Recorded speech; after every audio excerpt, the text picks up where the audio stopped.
la Unión Nacional de Educadores no ha dejado de luchar para que se ejecute las reformas a la Ley Orgánica de Educación y sobre todo que se ejecute al 100% una sentencia de la Corte Constitucional que es de cumplimiento obligatorio.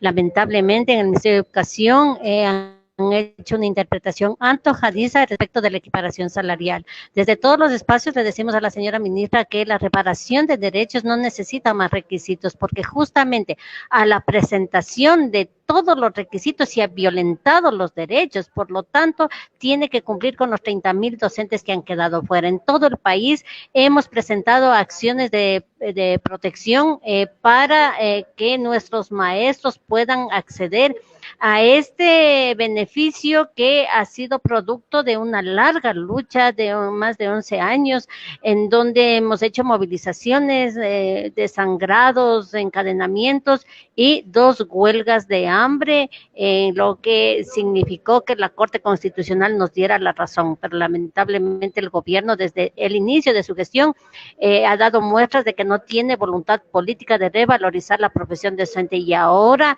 trata de no cumplir con todos y con todas las maestros y maestras del país. En este caso son 30,000 maestros que están fuertes. ¿Cuál es la parte que no se ha logrado cumplir hasta el momento?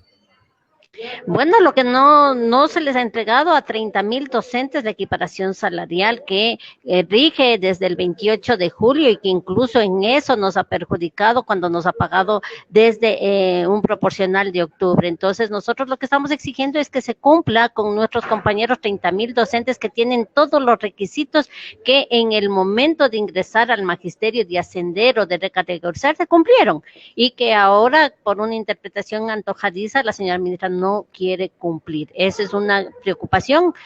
Por otro lado, también nos preocupa que no se haya ejecutado todo el presupuesto asignado para educación para el año 2022 y con eso no se cumplió, por ejemplo, con el plan de reinserción escolar. Son 220,000 niños que están fuera de las escuelas y de los cuales niños y adolescentes, de los cuales vemos que muchos son reclutados por estas mafias organizadas y el gobierno no está haciendo absolutamente nada por regresar a estos niños a la escolaridad y por determinar o crear un plan nacional de las escuelas seguras, pero de una manera integral, no solamente el control, la vigilancia física desde los exteriores con la Policía Nacional, sino un plan integral que signifique realmente que las escuelas sean seguras desde que el niño, el escolar, sale desde su casa hasta que ingresa y nuevamente retorna a su hogar. ¿Y esto cómo se logra? Se logra invirtiendo en educación y en más educación para atacar la estructura,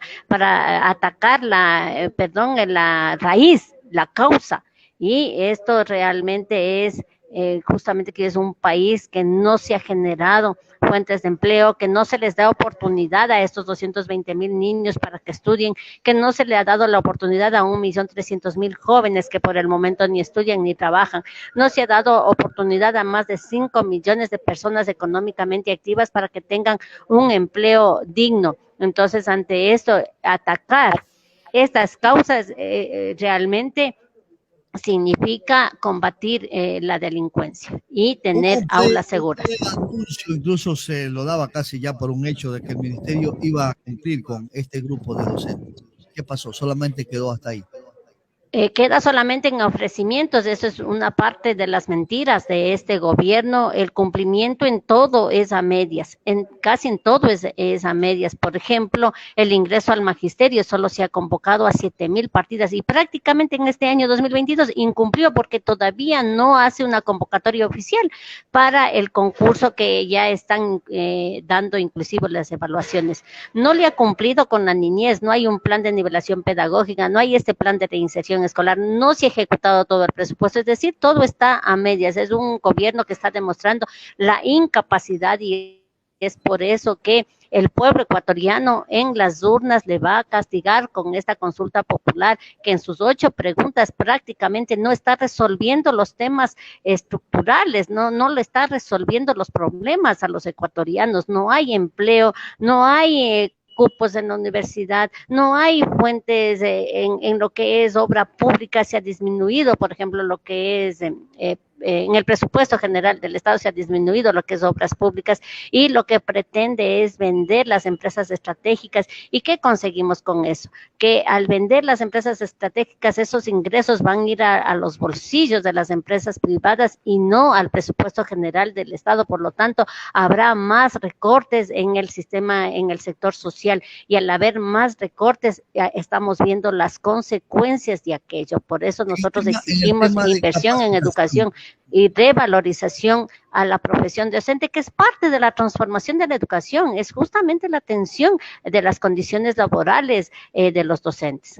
En el tema de capacitación, el gobierno ha hecho muy poco y me parece que esa es parte de la jugada. Diríamos que si no hay capacitación, no hay ascenso. Entonces, más o menos por ahí estaría todo.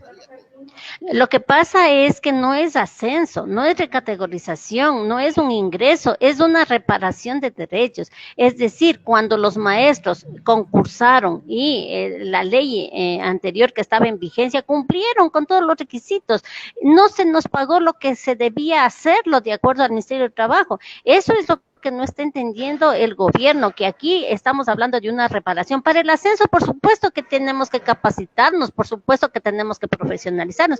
Incluso ahí también falla el Ministerio de Educación, porque ahí se habla de la profesionalización. Se creó inclusive la Universidad Ecuatoriana de la Educación, la UNAE, está creada en la Ley Orgánica de Educación del año 2011, y justamente era para hacer convenios de profesionalización y de capacitación al magisterio, y hasta el día de hoy no ha habido esa estrategia o ese compromiso o ese plan, ese proyecto para que los docentes que tenían que profesionalizarse lo hagan. Entonces, las responsabilidades del Ministerio de Educación. Sin embargo, nosotros apelamos a que se cumpla con el derecho. Los compañeros, compañeras, los maestros, maestras presentaron los requisitos.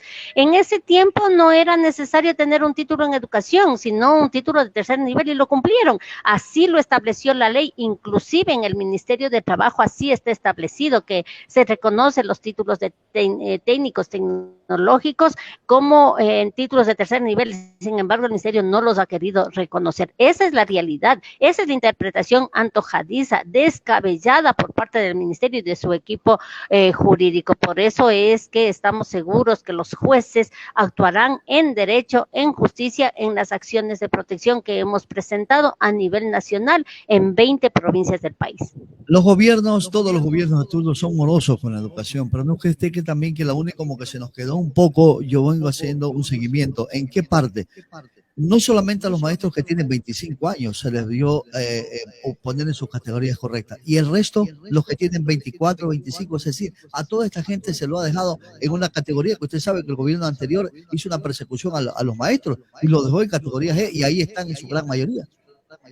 El ascenso y la recategorización es para todos. Por eso es que en las reformas a la ley, y los maestros que nos están escuchando en este momento, en las reformas a la ley, en el artículo 10, literal N, se establece que el ascenso y la recategorización sean de manera automática, lo que no sucedió en el gobierno anterior. En los gobiernos anteriores, en más de una década, solo hubo 2 convocatorias para el ascenso y la recategorización, solo 2.